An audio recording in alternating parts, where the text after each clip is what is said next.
Hey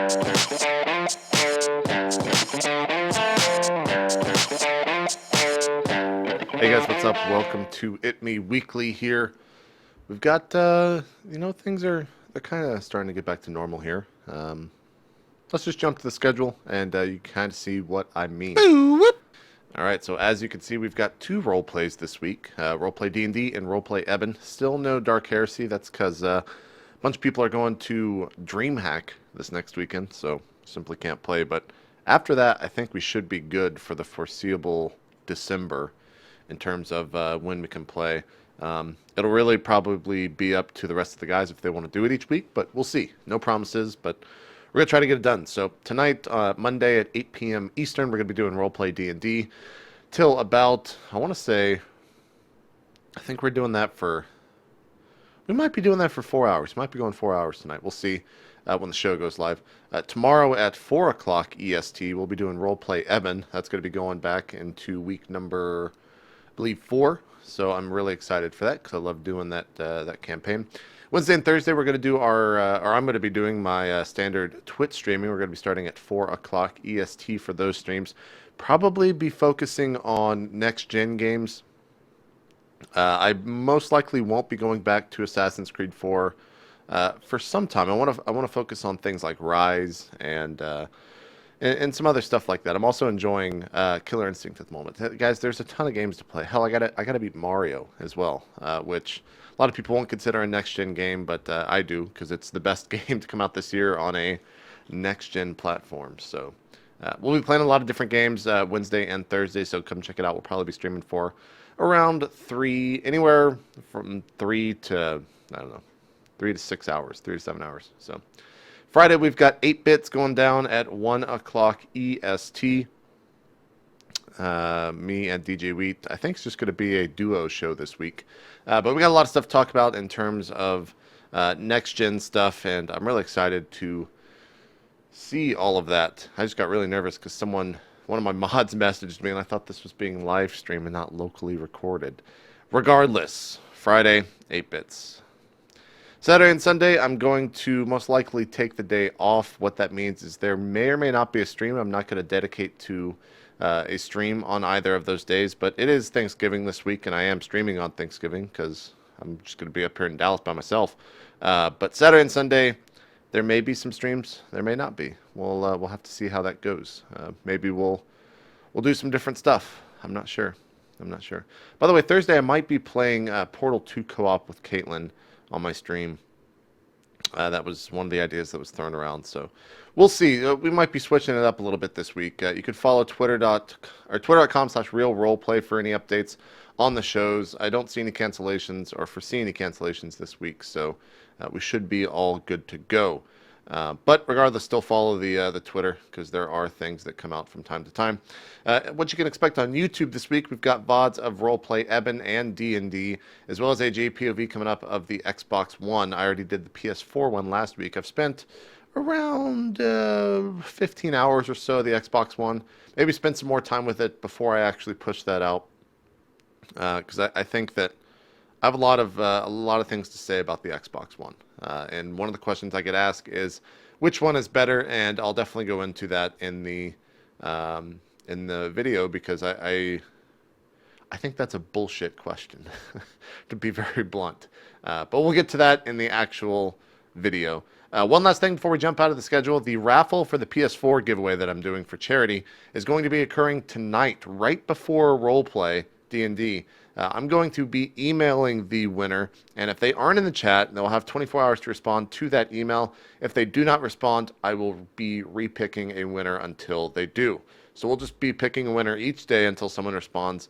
Hopefully I don't have to go too long with that, but I think 24 hours is a good enough time.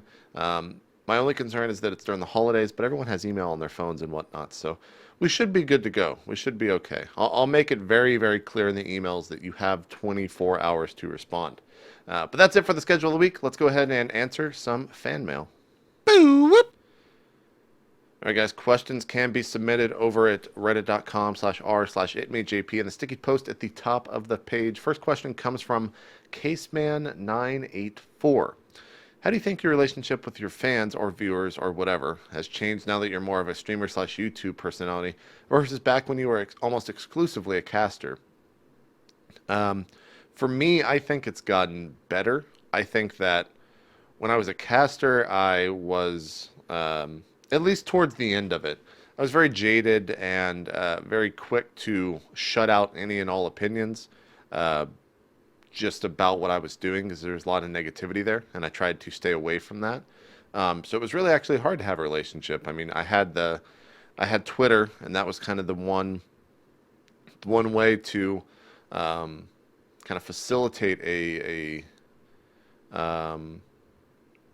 conversation with people, but it was very limited, and I didn't stream too much back then. I don't think I definitely didn't stream as much as I do now. That's for sure.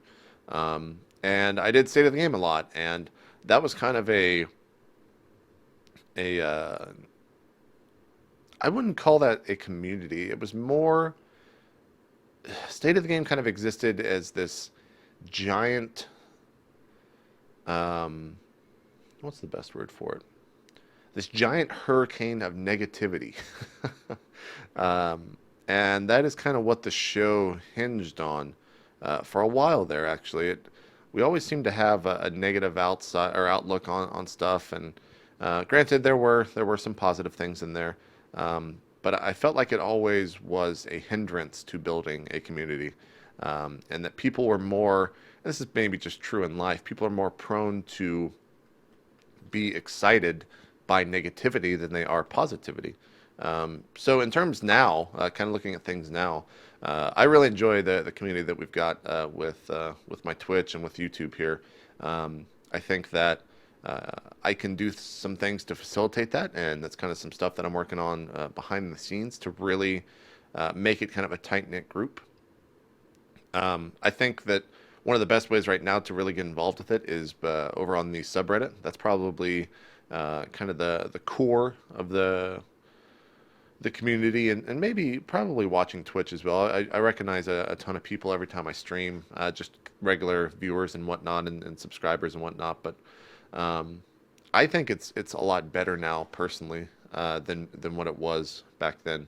Um, and I'm very glad. I'm glad that we kind of have this community that is formed around playing Dungeons and Dragons and talking about video games, um, and you guys are great for creating songs and doing artwork. I mean, it's pretty safe to say that 100% of the assets that I use, whether it's video, audio, graphics, and all that, is all from the community. I do have Daniel, my graphics guy, who I actually found and kind of got lucky with in my community, but everyone else is part of the community, and they just make stuff because they like making stuff. We got a lot of talented people here, so I really, really enjoy the community, and hopefully you guys feel that the relationship with you, for me, is positive, because that's kind of what I'm going for at the end of the day. I'm not looking to be negative about people in the community. I'll be negative as shit about video games because, let's be honest, there's some bad video games out there. But yeah, thanks for the question, Case, man. I really enjoyed that one. Visual Sights ask, what does it take for you to be interested in watching another Twitch broadcaster?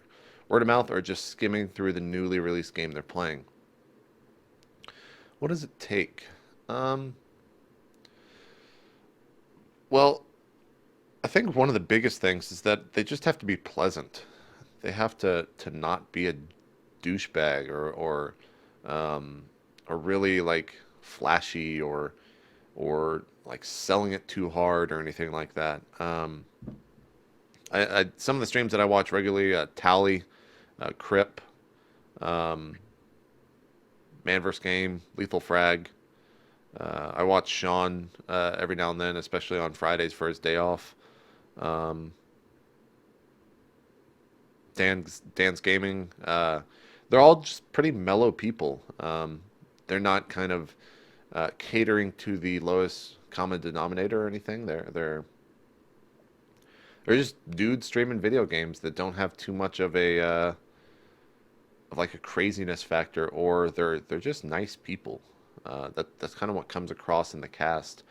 Every now and then I will kind of get to the tens is what I like to call them. People that have like only 10, 20 viewers, two digit broadcasters, and you find a hidden gem every now and then, which is really fun because I enjoy one of the greatest things for me to experience is seeing a broadcaster like that who, for whatever reason, gets pretty low viewership and sending a tweet out and watching their reaction to having people join their channel. And then those people stick around and become part of his community. I think that's great. And I just love seeing the reaction because a lot of times you get like a, holy crap, like what's going on? One of the best things to do if you have a following or anything like that is go look at viewers who have zero, or go look at streamers who have zero viewers, right? Or one viewer, or anything very, very small, very, very small. And don't just link to a poor quality streamer in terms of video and whatnot, but link to their stream and give it a sec and just kind of watch their entire demeanor changes when they realize that people are actually watching them. And they get very excited. They start interacting with the chat more because there's actually a chat to interact with. And it's always just really cool to see stuff like that. I do that maybe once a month or so. I think that's one thing that Twitch could potentially do better. And I think they are doing this from time to time, albeit very small steps. But they're starting to promote a lot of those like two-digit streamers, which is really great because it's awesome to see those guys react and see those streams explode. I think a perfect example actually of one of these. He wasn't two-digit, but Widgety Bear, I think is how you say his name. He's a Battlefield 4 pilot on Twitch, and he man, he's ridiculous at flying.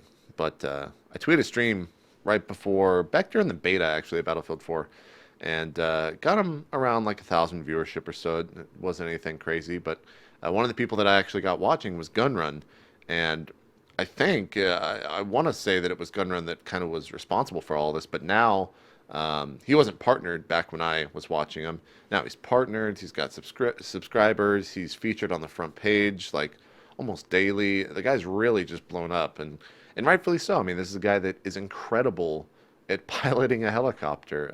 I have never seen someone play with a keyboard and mouse, mind you. There's not a joystick at all involved.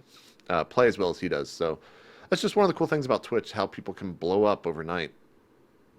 And that's one of the things I like to see. So I think I answered a question. I kind of went off on a tangent, visual sites, but hopefully that was adequate. Third and final question from Tantrum Right. At the moment, there's a post on our StarCraft fan page asking you for a State of the Game episode to sort of wrap up the year and discuss what you think may happen in 2014. I was just curious if you had any plans of doing something like this with State of the Game. I kind of already answered this, but I wanted to say it in more of a official and I guess widespread medium. But yeah, we kind of do plan on doing something. I don't know. It'll probably just be from my house. I'm not going to go out to San Francisco or anything like that, especially this close to December. The tickets would just be astronomical in terms of price and whatnot. But we do plan on doing something, whether it's a drunk cast or whether it's just like another State of the Game episode or what, or who's going to be on it. I have no idea. I know that Jeff was the one that approached me about it, so he's definitely interested and most likely will be on, because when has he not ever been on a holiday episode? As for the rest of the people, we'll really have to just see once DreamHack is over where the chips fall and who wants to come on and what we actually do it on. I'm a little bit anxious about it because, to be honest, I do not follow the scene at all. Even less than I did for episode 100. So it would be kind of an interesting episode to see what I have to say about something that I just don't watch all that much. I watched Red Bull a little bit this weekend, but not as closely as I used to. And I very, very seldom visit our StarCraft, maybe once a month, if that, unless someone links me to a post there or there's something that I'm actively seeking out, which is very rare. So Tantrum, there will be an episode. I don't know when. Sometime in December for sure. I don't know who's going to be on it, and I don't know much about it at all. So when I know more, you guys will know more. I'll probably just tweet stuff about that and maybe do an actual video on it. So thanks to Tantrum Rights, Visual Sights, and Caseman984 for the questions. That is all I got, guys. If you are celebrating the holidays this week, happy Thanksgiving, and hopefully you guys have a great time with with your family and whatnot. If you aren't, have a great week regardless. I'm gonna go prep for some roleplay Ehbon and get ready for tonight as well. We'll see you on roleplay on Twitch stream or here on YouTube. Thanks everyone for watching. I'm out. Bye bye.